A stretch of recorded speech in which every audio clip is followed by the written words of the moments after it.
Christmas is tight this year, Betty. It's probably best if you just stay home. My daughter-in-law, Mildred, said it while she was stirring a pot. She didn't even turn around from her stove. Just said it over her shoulder, casual as you please, like she was commenting on the weather. You can stay home. Just 4 words. 4 words, and they landed like a punch to the gut. Stay home meant you are not wanted. Stay home meant you are a burden. Stay home meant it is easier for us if you just disappear. I suppose Mildred thought that was the end of it. She figured I'd just take my little dismissal, nod politely, and go back to my quiet house and be a good, forgotten old woman. She didn't know me very well. She really didn't know what was coming. She definitely didn't expect the photograph. The one I posted on Christmas night. Oh, that little, simple photograph. That was the photo that had my son, Cody, and his wife driving clear across state lines in a snowstorm, blowing up my phone, trying to find me. That was the photo that made my phone ring and ring and ring. My friends from the church choir, my old neighbors from Brentwood, even some of my late husband Raymond's old coworkers, all of them calling, asking, "Betty, are you okay? Betty, what is going on?" But all that came later. In that moment, standing in her kitchen, all I felt was cold, colder than the December air outside. I was standing there in her $1 million kitchen in Franklin, holding my green bean casserole. It was the good one, the one I make from scratch, the one with the crispy onions on top that Cody always said was his favorite in the world. The dish was still warm from my oven. My hands just froze. I was holding this casserole, this offering, this piece of our old family tradition, and she had just told me it wasn't welcome, that I wasn't welcome. I'd driven over because I thought we were going to talk about the menu for Christmas Day. For 35 years, I'd cooked Christmas dinner. When my husband Raymond was alive, our house was the center of everything. The noise, the food, the grandkids running. It was everything. After he passed, I moved to a smaller place. It was just too much house for one person. Cody and Mildred, they took over the hosting. And at first, I was grateful. "Oh, Mom, don't you worry about a thing," Mildred had said with that big, bright smile of hers. But over the last few years, "don't worry" had slowly turned into "don't bother." And where was my son? Where was Cody? He was right there. He was standing not 10 feet away, leaning against the marble island, scrolling on his phone. He heard her. I know he did. The kitchen was dead silent, except for the clink, clink, clink of Mildred's spoon against that expensive pot. He didn't look up. He didn't say, "Mildred, don't be ridiculous. Of course Mom is coming." He didn't say, "We'll talk about this later." He didn't say anything. He just looked down at his shoes, his very expensive, shiny brown shoes. He just stood there in silence and let his wife break his mother's heart. That's what did it. That's what hurt more than Mildred's words. Her words were a knife, but his silence was the twisting of it. This was my son, my boy, the one I'd raised to be a good man, a kind man, the one who'd held my hand at his father's funeral and said, "I'll take care of you, Mom." And now he just stood there and let me be dismissed, pushed aside, like I was a piece of old furniture that no longer fit her aesthetic. Mildred finally turned around. She'd stopped stirring. She had that bright, empty smile she used when she was getting her way, a smile that never quite reached her eyes. "I'm glad we got that settled," she said, wiping her hands on a linen towel. "It just gets so hectic, you know, and we have Cody's boss coming this year. It's just a lot." I looked at her. I looked at my son, who was still studying his shoes like they held the secrets of the universe. And I looked down at the casserole in my hands. I didn't cry. I promised myself I wouldn't. Not in her house. I turned and I walked to her front door. I opened it, and I very gently placed the casserole dish on her welcome mat. I didn't want to take it back with me. I didn't want anything that had been in that room. My voice was quiet, but it didn't shake. I suppose you can leave that for the raccoons, I said. I walked back to my car. I got in, and I just sat there for a long time, in the driver's seat. I just sat. The humiliation was so heavy, it felt like I couldn't breathe. They thought I would just go home and cry. They thought I would just obey. They thought they had told me my place, and that my place was to be alone in my little house, invisible and silent. They told me to stay home. They told me I wasn't wanted at their Christmas, but I didn't stay home. Not for 1 second. I drove home from their house in Franklin, but I didn't really see the road. My mind was somewhere else entirely. When you get to be 72, you spend a lot of time with your memories. Their company, you see, and as I sat there in the cold of my car, I couldn't help but think of the warmth. I was thinking about the house my late husband, Raymond, and I built in Brentwood all those years ago. It wasn't a mansion like the one Mildred insisted on, but it was our house. Raymond and we drew up the plans on a napkin at a little diner. He put in the hardwood floors himself. I hung the wallpaper in the kitchen. And Christmas! Oh, Christmas in that house was magic. I have this old cedar chest. Smells like a forest inside. Every year, on the day after Thanksgiving, Raymond would haul it into the living room, and we'd open it. Out would come all the memories. The chipped angel for the top of the tree, the ornaments the kids made in school out of glue and macaroni, and the stockings. I'd sewn 3 of them myself years ago when I had more patience. Thick red felt with a white cuff. I stitched their names on them. 1 for Cody and 1 for my daughter, Sarah. The 3rd was for a baby that one stays in the chest. I'd hang them over the fireplace Raymond built, stone by stone. My daughter, Sarah, she's a wonderful daughter. She's smart, works for a big tech company out in Seattle. She has her own family now, her own life. We FaceTime every Sunday, and she's always telling me to come visit. But, Seattle is a long way from Nashville, and her husband's family is out there, too, so they always spend Christmas Day with them. It's just the way things are. I get it. I really do. But that's what made Cody so important. He was here. He was the one who stayed. He was the one who was supposed to carry on the Nashville traditions, the one who was supposed to remember the smell of pine in our living room and the taste of his father's Christmas ham. When he first brought Mildred home, I was so happy for him. She was polite, very polished. She worked in interior design, she said. She wore a lot of beige and gray. The first few dinners were fine. And then the taste-driven criticism started. It wasn't all at once. It was slow. A little comment here. A little suggestion there. Oh, Betty, she'd say, this old flowered wallpaper in the guest bath. It's a lot, isn't it? Have you ever thought about just a clean eggshell white?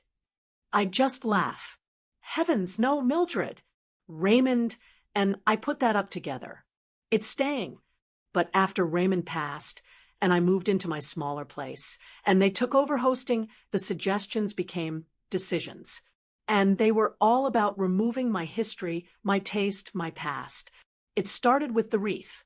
My church group and we make these beautiful wreaths every year. We go out, we clip the holly, we sit and talk and laugh and tie the bows. It's one of my favorite days. I brought mine over to their house, so proud of it with its big red bough. Mildred took it from me with 2 fingers like it was a dirty dish rag. Oh, Betty, she said, and I've come to hate those 2 words. Thank you, but it doesn't really match the aesthetic. We're doing a very clean, minimalist silver and white this year. She put it in her coat closet. I'm sure it went straight into the trash the minute I left.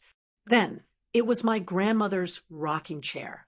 It was the chair I rocked both Cody and Sarah in. It sat in a little corner of their living room. One day I came over, and it was gone. "Where's the rocker?" I asked. "Oh, we moved it to the garage for space," Mildred said, waving her hand. It didn't fit the flow." "To the garage?" I went out to look, and there it was sitting on the cold concrete, next to a bag of lawn fertilizer. I didn't say a word. I just went to my car, put the seat down, and wrestled that chair into my trunk myself. It sits in my living room now. The worst, though, was the photographs. Raymond and we had a whole wall in our old house. Pictures of the kids. Cody in his Little League uniform, teeth missing. Sarah on her graduation day. A picture of me and Raymond on our wedding day. Just our family. When Mildred and Cody moved into their big house, I gave them a box of the best ones. I thought they'd want them. They never put them up. Their walls were just clean. That's the word she always used. Clean. Big, empty gray walls with one giant abstract painting of a blue circle that probably cost more than my car. I finally asked Cody about it. "I gave you those pictures. Did you not want them?" He shifted, the way he always does when he's uncomfortable. "Oh, yeah, Mom. Mildred she's got a plan for the walls. She's just organizing." That was his word. Organizing. I went back for Thanksgiving, and I saw the box of photos. It was in the pantry, on the floor, being used as a doorstop.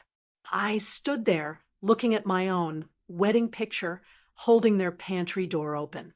I should have known then. I should have seen it all for what it was. By that Thanksgiving, I realized she wasn't organizing. She was removing me one piece at a time. That feeling of being erased, it's a funny thing. It's like being a ghost in your own life. You're there, but people just look right through you. After I saw those photographs in the pantry, I just pulled back. I didn't call as much. I waited for them to call me.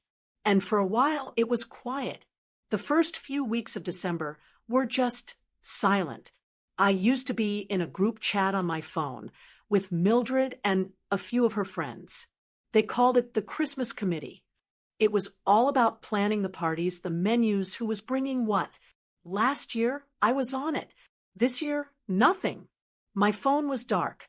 I figured I should stop by. I'd knitted a little blanket for a friend of Mildred's who just had a baby, and I told myself I'd just drop it off. That was my excuse. It was December 18th.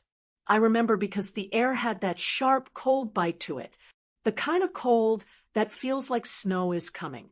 I pulled up to their house. It was all lit up. Mildred had hired professionals, of course. Not a single bulb out of place. Just perfect and cold. I walked up the stone path, holding the little gift bag, and I was about to ring the bell, but I heard them. The walls are thick, but they were in the front room, and Mildred was on speakerphone. Her voice just cuts right through. "I just don't know what else to tell her," Mildred was saying, and I could hear the irritation in her voice. "She slows everything down. I've got a schedule, and honestly, she just brings old lady energy to the photos. I froze. My hand was in the air, about to press the bell. I just stopped. Old lady energy. The words just hung there in the cold air. That's what I was. Not a mother.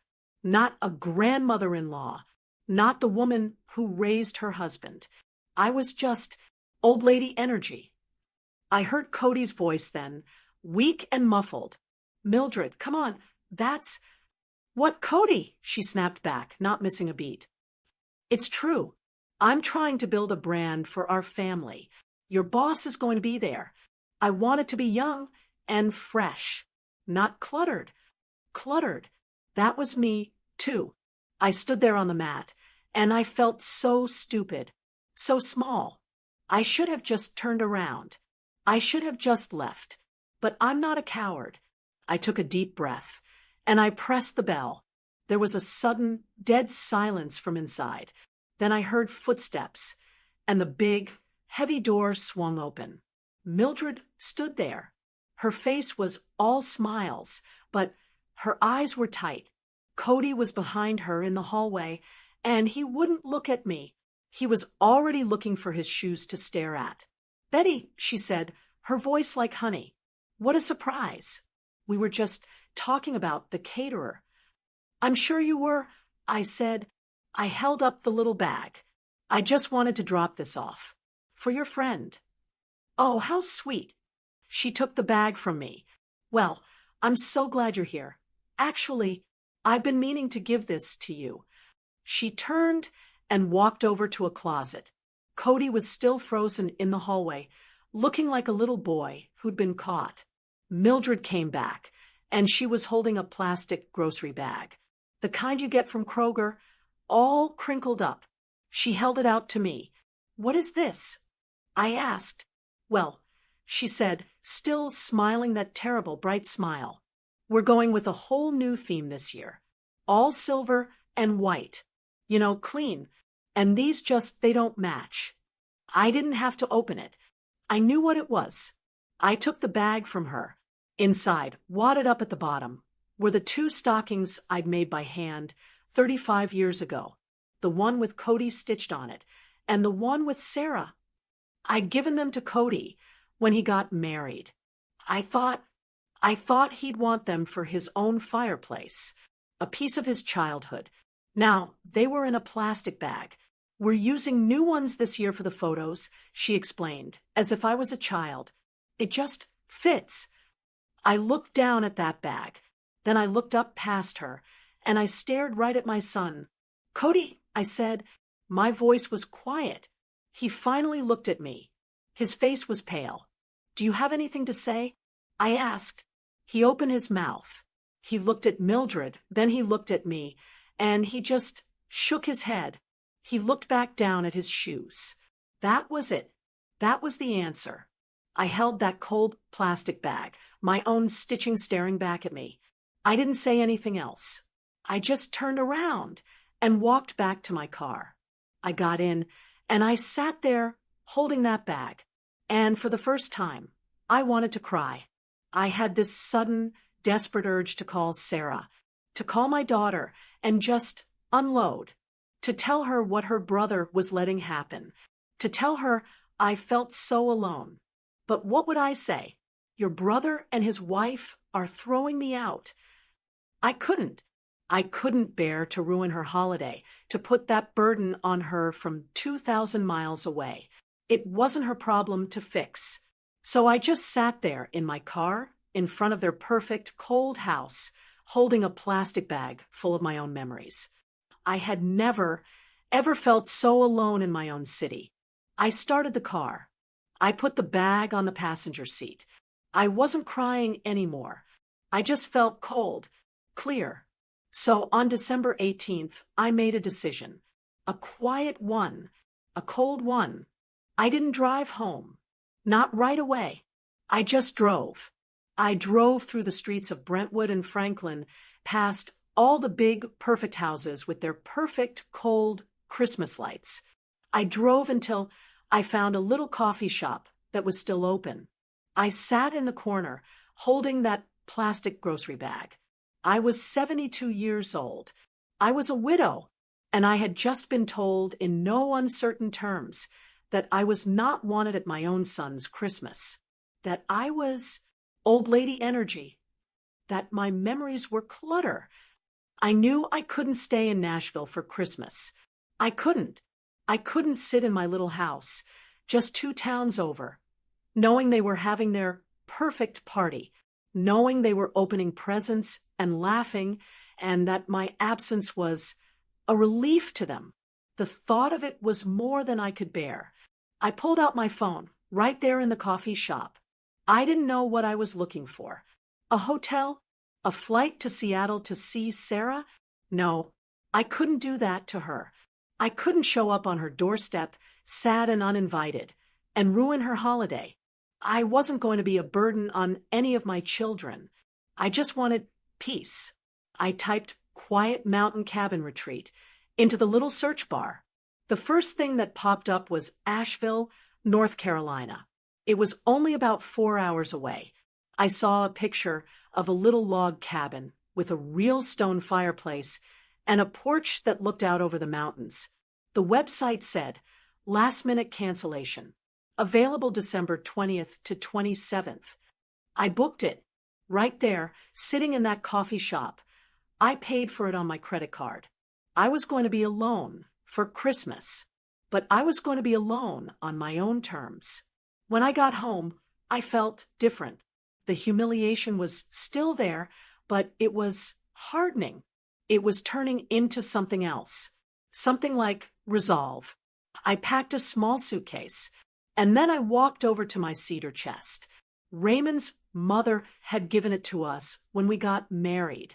I opened it, and that good, sharp smell of cedar hit me, a smell like a real forest. I didn't pack the macaroni ornaments. I packed the things that mattered. I packed my grandmother's lace tablecloth, the one I only used for Christmas dinner.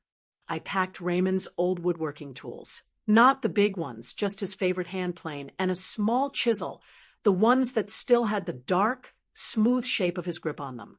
And then I saw the plastic bag from Mildred. I took the stockings out. I folded them neatly, Cody's and Sarah's, and I put them in the chest right on top. They were not clutter. They were my life. I closed the lid. I would take the whole chest with me. The drive to Asheville on the 20th was quiet. The mountains were gray and brown, sleeping for the winter, but the air felt cleaner. I followed the directions up a winding road and pulled up to a little cabin. A woman was on the porch, sweeping. She looked to be in her 60s, with bright, curly gray hair and a big, red wool sweater. "You must be Betty," she called out with a smile that was, well, it was real. It wasn't like Mildred's. This one reached her eyes. "I'm June," she said, walking over. "I own this place. Let me help you with your bags." She was warm and energetic. She told me she divorced her husband 5 years ago and bought this land with her half of the money. "Best decision I ever made," she said, handing me the key. "Firewood stacked on the porch. Help yourself. And if you need anything, I'm just down the hill." I spent the next 2 days just breathing. I sat by the fireplace. I read a book. I didn't talk to anyone. I just was. But on December 23rd, I was getting restless. June had mentioned a little community center in town that was getting ready for a big Christmas Eve supper. She said they always needed volunteers. I figured, well, it was better than sitting alone. I drove into town and found the place. It was a little church hall, and it was buzzing. It smelled like cinnamon and pine and roasting turkey. A man was in the corner trying to fix a broken leg on a little wooden chair. He was tall, with a bit of a stoop, and his hands were covered in sawdust. He was getting frustrated. "That's never going to hold," I said before I could stop myself. He looked up, surprised. "Well, ma'am, I'm doing my best." "My husband, Raymond, he built furniture," I said, walking over. "You're trying to force it. You need to brace it differently." He looked at me, then at the chair. "You know anything about this?" "I know what I see," I said. I told him I'd brought my husband's old hand plane. His eyes lit up. His name was Tom, a retired carpenter. He was volunteering to fix all the donated toys and furniture before the supper. We ended up in the back workshop. I showed him the tools. He held the hand plane, tested the weight of it. "This is a good one," he said, nodding. We didn't talk about much, just wood and glue and the right way to fix a wobbly leg. It wasn't romance. Lord, no. It was comfort. It was two people who knew how to make things, just making things. We fixed 6 chairs and a wooden rocking horse. It felt good. It felt useful. Christmas Eve came. I almost didn't go to the supper. I thought maybe I'd just stay in my cabin. But June knocked on my door. "You're coming?" she said. "It's not a question." So I went. The hall was packed. It wasn't a soup kitchen. It was just a supper for anyone. People who were alone, families who were traveling, young folks who couldn't fly home. It was just people. June grabbed me. "Betty, you're on gravy," she said, and threw an apron at me. For the next hour, I didn't think about Mildred. I didn't think about Cody. I was just Betty, the lady who knew how to keep gravy from lumping. Tom was there, serving ham. He gave me an extra big slice. People were talking and laughing. Someone was playing carols on an old piano, and they were a little off-key. It was perfect. It was real. It was the opposite of clean and minimalist. It was warm and loud and messy and wonderful. I was standing by the dessert table, talking to June, holding a plate of food. I just said something, I don't even remember what, and I was laughing. A real deep laugh, the kind I hadn't had in I don't know how long. This young woman, she was taking pictures for the center's newsletter. She just snapped one. "You look so happy," she said. Later that night, back in my cabin, she emailed it to me. I looked at it. It was me. My eyes were crinkled up. My hair was a mess from the steam in the kitchen. And I was surrounded by people I'd only just met. And I was happy. I opened up my phone, and I posted that picture. I just wrote a simple little caption. Christmas isn't about where you're placed, but where you're welcomed. Feeling very blessed in Asheville. I put my phone on the nightstand. I turned off the ringer, and I went to sleep in front of the fire. I just knew that back in Nashville, the storm was just about to begin. I woke up on Christmas morning. For the first time in, well, maybe ever, I woke up to silence. Not the sound of grandkids tearing open presents. Not the sound of my late husband Raymond putting the turkey in the oven. Just the sound of the wind in the pine trees outside my cabin. I made a pot of coffee. I sat by the fireplace, the one I had built myself the night before. And I promised myself I wouldn't look at my phone. I was going to have one day of peace. But curiosity, it's a powerful thing, isn't it? Around 10 o'clock in the morning, I finally picked it up. I'd put it on silent, but the screen was lit up like a Christmas tree itself. I had 34 notifications. Now, for a woman my age, that's a lot. That's more than I get in a month. I opened my Facebook page, and the picture, the one from the community supper, it was everywhere. It was like watching a little fire spread. My friend Mary from the First Baptist Church Choir, she had shared it. She'd written, "Betty, this is just wonderful. So glad to see you, so happy and being celebrated. Merry Christmas." And under her share, the comments started. They weren't mean. They were confused. My old neighbor from Brentwood, Carol, she'd written, "Wait, I thought she was spending Christmas with Cody." And Mildred, she told me they were having his boss over. Then another from one of Raymond's old work buddies. "Why isn't she with her family this year? Is everything okay?" And then the one that just hung in the air. "Where's Cody? Did he let his mother spend Christmas alone?" I just sat there in the quiet of the cabin reading these messages. It was the strangest feeling. I didn't feel guilty. I didn't feel anything, really. I was just watching. They were just asking questions. Questions I suppose I had been asking myself for the past 2 years. I kept scrolling, and then I saw it, the one that made my stomach clench, just for a second. My daughter, Sarah, had shared it. My daughter, all the way out in Seattle, who was probably at that very moment watching her own children tear open presents. She'd shared my picture to her own page, and she'd written, "My beautiful mom. So glad you're having a wonderful Christmas. Asheville is gorgeous. We have to go together. Love you." And she'd put 3 little red heart emojis next to it. She had no idea. She didn't know the story behind it. She just saw her mother smiling on a lovely vacation. She thought it was nice. And I knew in that instant, I just knew that Mildred would see that.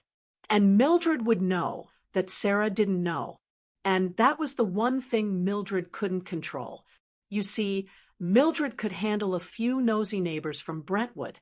She could just call them old busybodies and laugh it off. But she couldn't handle Sarah. Sarah was the successful one. The one who worked in tech. The one who lived in a big city. The one who Mildred was a little bit intimidated by. And now Sarah had innocently, publicly shown the whole world that she thought her mom was just fine. And Mildred would know that this one little picture shared by my daughter was about to expose the truth. I could just see it. I could see Mildred in her perfect gray and white living room, holding a mimosa, waiting for her boss to arrive. She'd be checking her phone. She is always checking her phone. She'd see the comments from the neighbors and get annoyed. But then she'd see Sarah's share. And that would be when the panic set in. Her panic wouldn't be for me. It wouldn't be, oh no, my mother-in-law is all alone. No, it would be, oh no, what is Sarah going to think? What is she going to say when she finds out? What are people going to say to me? My boss is on his way. My brand, it's all falling apart. It was like watching a train wreck in very, very slow motion. A train wreck I hadn't caused. I just posted one happy picture. The rest was just the truth bubbling up to the surface. I put my phone down, and I had my peaceful Christmas. I went for a walk in the woods. The air was so cold and clean. I saw Tom, the carpenter, at the little town market, and he waved. We wished each other a Merry Christmas. It was simple. I went back to my cabin. I made a sandwich. I read my book by the fire. The day passed. The sun went down. The snow started to fall, just light, quiet little flakes. It was late. I was in my pajamas, ready for bed. I'd washed my face, and I was just about to turn out the light. Christmas was over.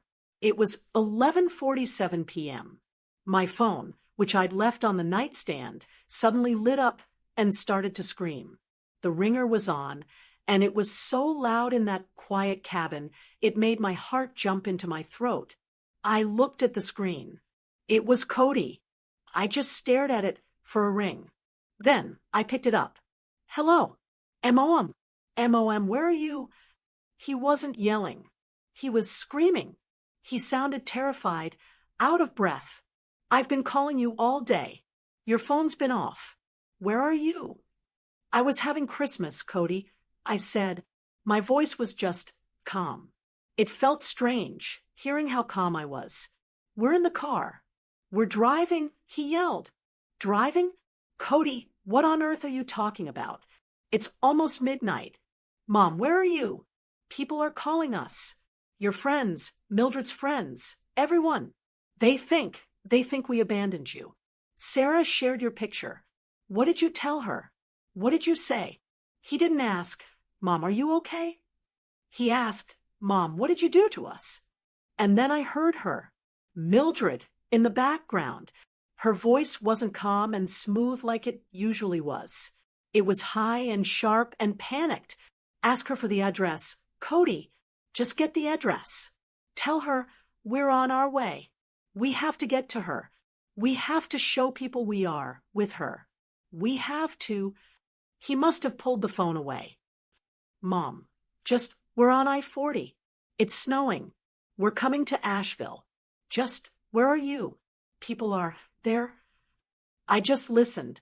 I listened to my son stammer. I listened to my daughter-in-law in the background, panicking about her party, about her boss, about her brand. They weren't driving to apologize. They were driving for damage control. They were driving to get me, to find me, to put me in their car, to take another picture, one with all of us smiling, to prove to all of Nashville and to my daughter in Seattle that they were the good, loving family they pretended to be. It was so clear. So terribly, horribly clear. For the first time in years, they needed me. They were driving through a snowstorm at midnight, desperate to find me. Not out of love, out of fear.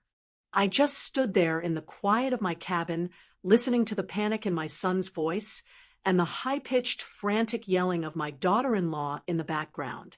"Cody," I said, and my voice was so calm, it even surprised me. It was like I was suddenly outside of my own body, watching this whole sad play. "Cody, stop. Stop your car." "What?" "Mom, we're on the highway. It's snowing. We're coming to you." "No," I said. "You're not. You are not going to drive through a snowstorm at midnight, all to save face. I am perfectly safe. I am in a warm cabin. I have had a lovely, peaceful Christmas, just like your wife suggested." "But, Mom, you don't understand," he pleaded. They think Mildred is. "I understand exactly," I said, and I did. I finally did. "This is not about me, Cody. This is about what Mildred's friends think. This is about your boss.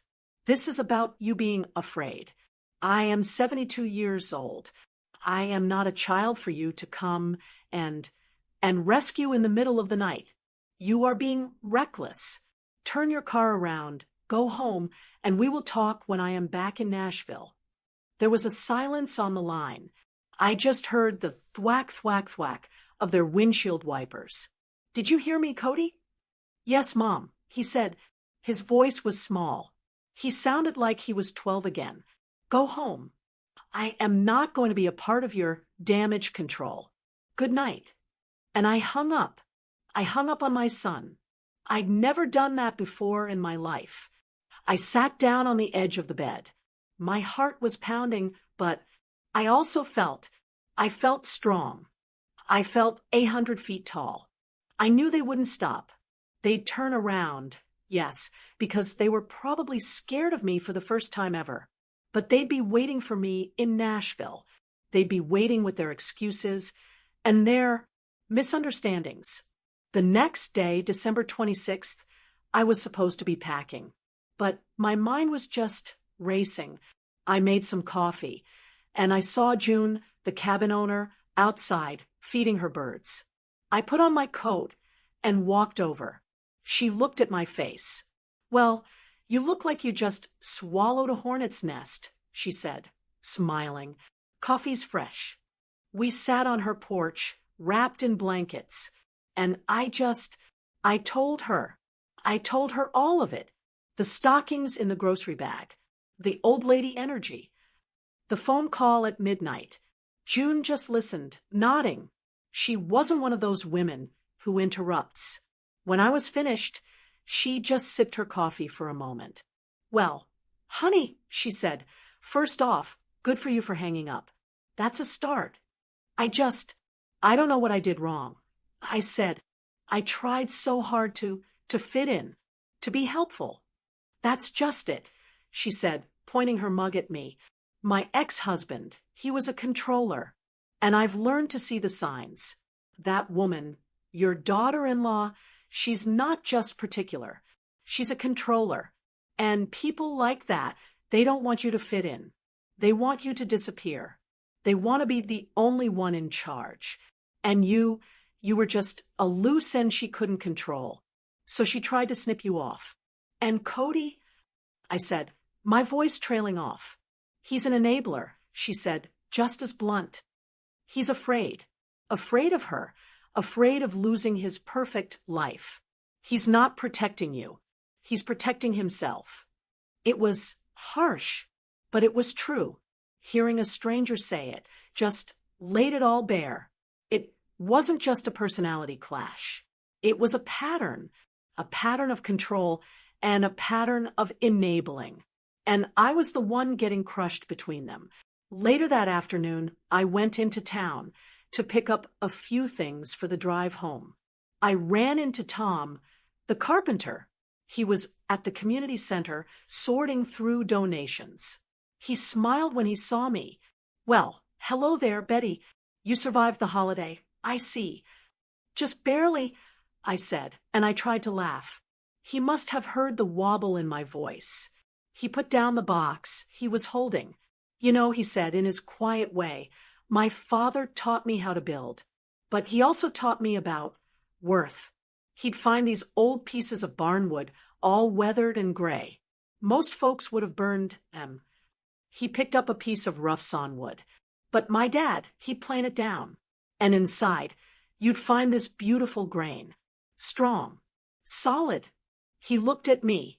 Some people, they look at you, and they just see the gray, weathered outside.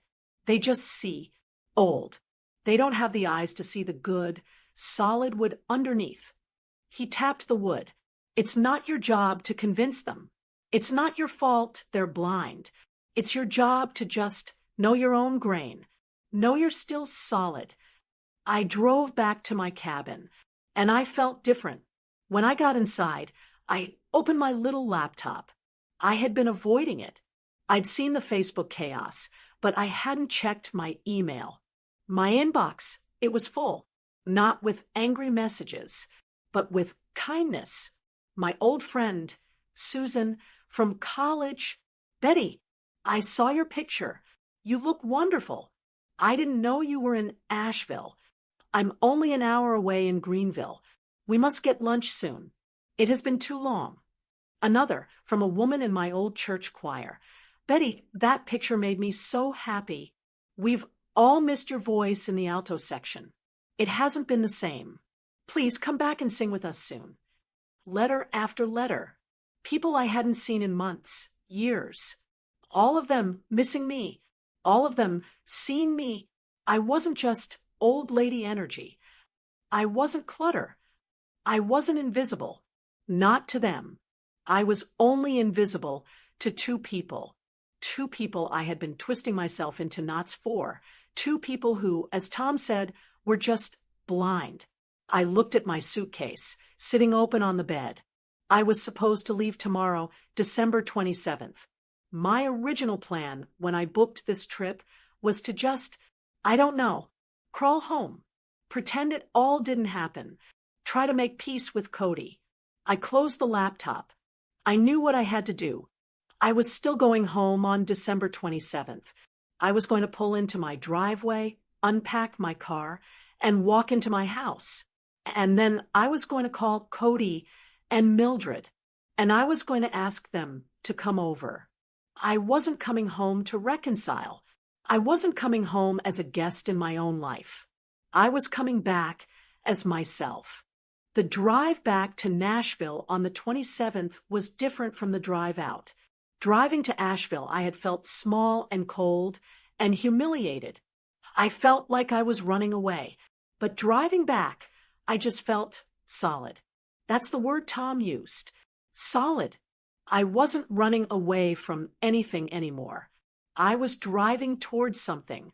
I was driving toward the rest of my life. I pulled into my own little driveway. It was just a small condo, the one I'd moved to after Raymond passed. But it was mine. I had my garden. I had my books. It was my nest. I got out of the car, and I began to unload. I brought in my suitcase. I brought in my books. And then I went and got the cedar chest. It was heavy, but I managed. I put it right in the center of my living room floor. A reminder. I went to the kitchen to make a cup of tea, and that's when I saw it. Something was off. There was a plastic storage bin, a big gray one, sitting next to my little writing desk. It wasn't mine. I'd never seen it before. My heart started to do a funny little beat. I walked over to it. There was a label on the side, printed in black marker. Perfect, neat handwriting. Mildred's handwriting. The label said, Garage Miscellaneous. I just stared at it. I was afraid to open it. They had been here. They had been in my house. While I was gone, my hands were shaking, but not from fear. It was anger, a cold, quiet anger I had not felt in a very, very long time. They had a key, of course, for emergencies. I'd given it to Cody when I first moved in. Just in case, Mom, he'd said. I opened the bin. Inside were Raymond's tools. The small ones, the hand plane, and the chisels I'd kept from our old workshop. They were just tossed in. On top of them were a stack of my old photo albums, the ones that didn't fit on my shelf, and my grandmother's lace tablecloth, the one I'd packed in my suitcase to Asheville. No, wait, that wasn't right. I'd thought about packing the tablecloth, but I hadn't. It had been in the linen closet. They had been in my linen closet. They had been in my desk. They had been everywhere. They had come into my home without my permission and tidied me, just like Mildred organized my photos into a doorstop. I didn't cry. I didn't yell. I saw everything with a clearness that was almost blinding. I picked up my phone. I dialed Cody's number. He picked up on the first ring. Mom. Oh my gosh, Mom, are you back? Are you okay? We were so... Cody, I said. My voice was like ice. It stopped him cold. I need you and Mildred to come over. Right now. Right now? Mom, it's late. Mildred is... Now, I said, and I hung up. It took them 20 minutes. I didn't move. I just stood in my living room next to the bin. When they knocked, they didn't even use their key. They knocked. I opened the door. Mildred pushed past Cody, all smiles and fake concern. Betty, oh my goodness, thank God you're home safe. We were worried sick. We were just distraught. Cody wouldn't look at me. He just stood in the entryway, looking down at his shoes. His face was pale and blotchy, like he'd been caught. He looked ashamed. He looked like he'd been ashamed for days. Come in, I said. I didn't smile. I walked into the living room. Sit down. They sat on my little sofa. I didn't sit. I just stood there between the cedar chest I had brought home and the plastic bin they had brought in. Mildred looked around, her eyes darting. Well, it's good to have you back. I'm going to list some things for you, I said. My voice was quiet, but it cut through all her fake sweetness. She stopped talking. 1, I said, the wreath I made for your door.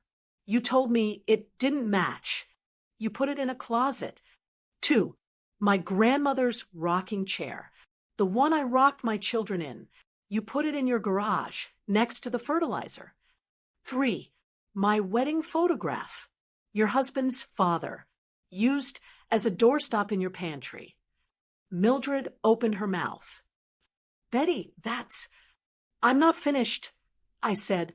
4, being removed from the Christmas planning chat, like I'm a child. 5, being told to just stay home from Christmas, like I am a burden. 6, being told, and I quote, that I have old lady energy and that I clutter the photos. Cody's head snapped up. His eyes were wide with a new kind of horror. Mildred's face went white. Yes, I said, looking right at my son. I was on the porch, Cody. I was standing right there. I heard it all. Cody he broke. He put his head in his hands, and his shoulders started to shake. He was crying. Just silent, awful tears. 7, I said, not missing a beat. My handmade stockings. Your stocking, Cody, given back to me in a Kroger grocery bag, like it was trash. 8, that frantic, selfish, panic phone call on Christmas night. Not asking if I was safe, but yelling at me because your reputation was at stake. And now, 9. I tapped the plastic bin with my foot. I come back to my home, my private, safe home, and I find this. I find that both of you, used your emergency key to come in here without my permission and go through my personal belongings. You tidied my late husband's memories into a bin labeled garage. I looked at Cody, who was just a wreck, and then I looked at Mildred. Her face wasn't soft anymore. It was hard, defensive. It was all a misunderstanding, she snapped, her voice high. We were just trying to help. We were worried. We came to check on you, and the place it was a little disorganized. We were just tidying up. You are twisting everything. I looked at her. I looked at this woman who had tried so hard to erase me, and I felt nothing, just a quiet, cold finality. It was no misunderstanding. Mildred, I said, and now I am going to tell you what happens next. And then I told them something they never expected. Mildred was still sputtering about misunderstandings. Cody was just staring at me, his face wet with tears, finally seeing the whole ugly picture. I held up my hand. I am not here to argue, I said, and my voice was just done. I am here to tell you what happens now. Mildred closed her mouth. First, I said, I'm going to be moving full-time to Asheville. Cody looked up, his eyes wide and red. Moving? Like, for good? Mom, no. I've been in Nashville my whole life, I said, mostly to myself. I thought this is where I would be until the end. But that trip, it showed me there's a difference between a place you just exist in and a place where you're welcomed. I felt more at home in that little town hall with strangers than I have in your house for the past 2 years. I looked at them. So, yes, I'm moving. I'm going to find a little place with a porch, maybe do some work at the community center. Tom, the carpenter, he's offered to show me his workshop. Mildred's face was a mess of confusion. She was trying to calculate what this meant. Cody just shook his head like he couldn't believe it. Mom, but what about here? What about? That brings me to my next point, I said. This house. My house. I looked around my little living room. It was a nice condo, but it was just a place. Raymond wasn't here. My children didn't, well, my son didn't respect what happened here. And I said, taking a deep breath, I'm putting the Nashville house on the market. I'm selling it. The silence in that room was absolute. You could have heard a pin drop. Cody, he looked like I had physically hit him. Sell it, he whispered. His voice was hoarse. Mom, you can't. That's everything. That's our home. That's my childhood home. He was talking about the big house in Brentwood, the one Raymond and I had built, the one I had sold to move here. He was confused. Cody, I said gently, that house is gone. I sold it. Remember? This is my condo. And the big house in Brentwood, that was just our house. It wasn't your house. It was a place where I raised you, but it was always mine and your father's. But the memories, he stammered. Mildred's brain finally caught up, and her panic was visible. It wasn't sadness. It was raw financial panic. Sell it, she finally said, her voice high and tight.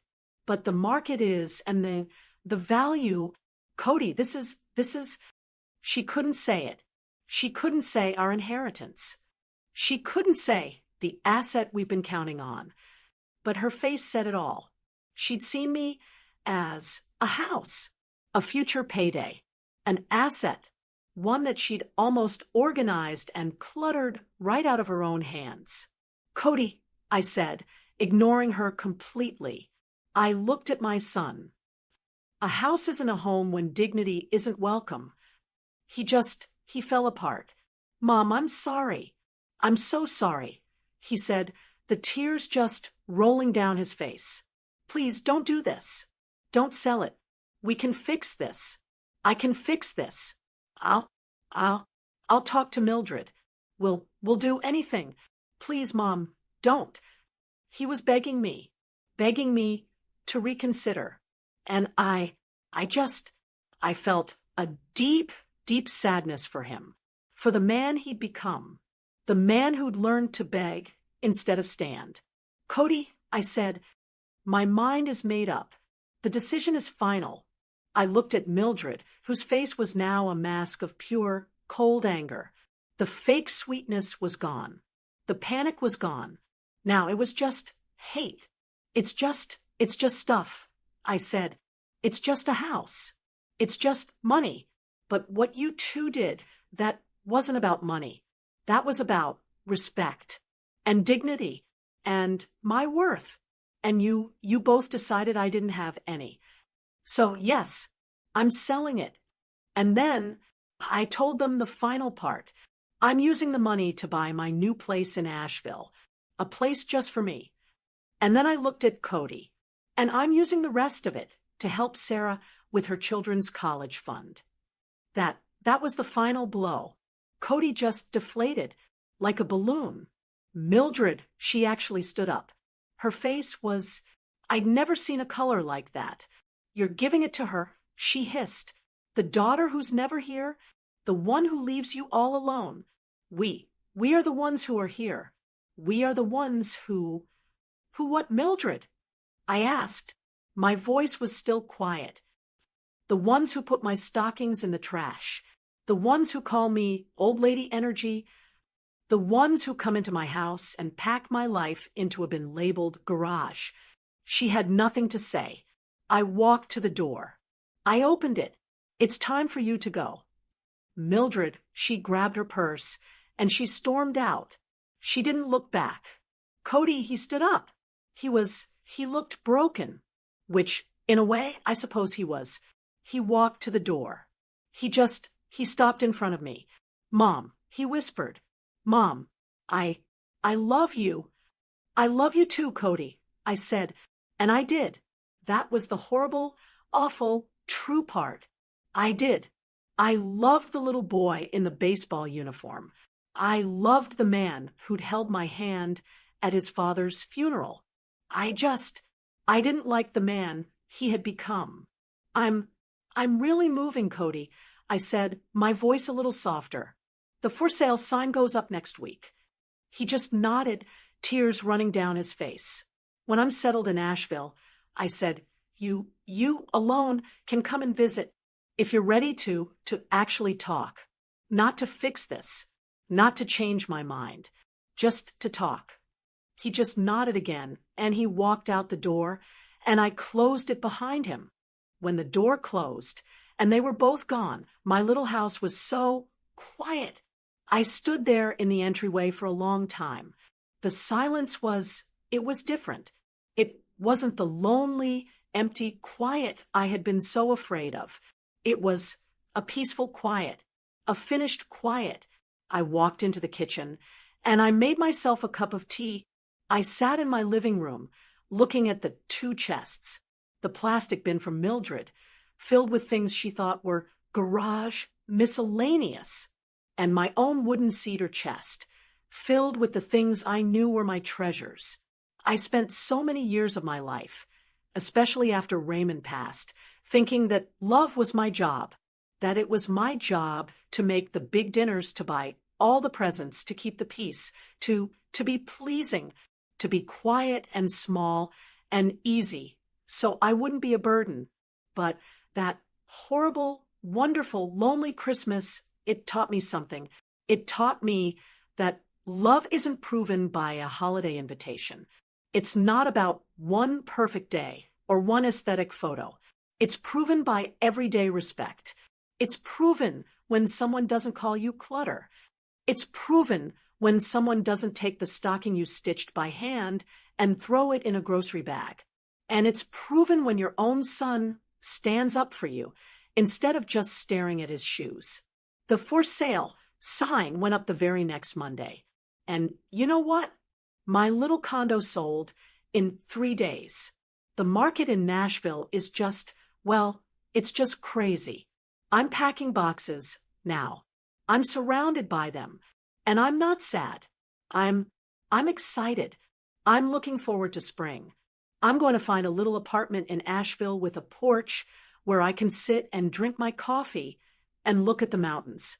I'm going to have lunch with June. I'm going to spend time in that workshop with Tom. I think I'm going to learn how to build a birdhouse. and I am definitely going to be the gravy lady at their next community supper. I called Sarah, too. I told her the whole messy truth. She cried. And then she got angry.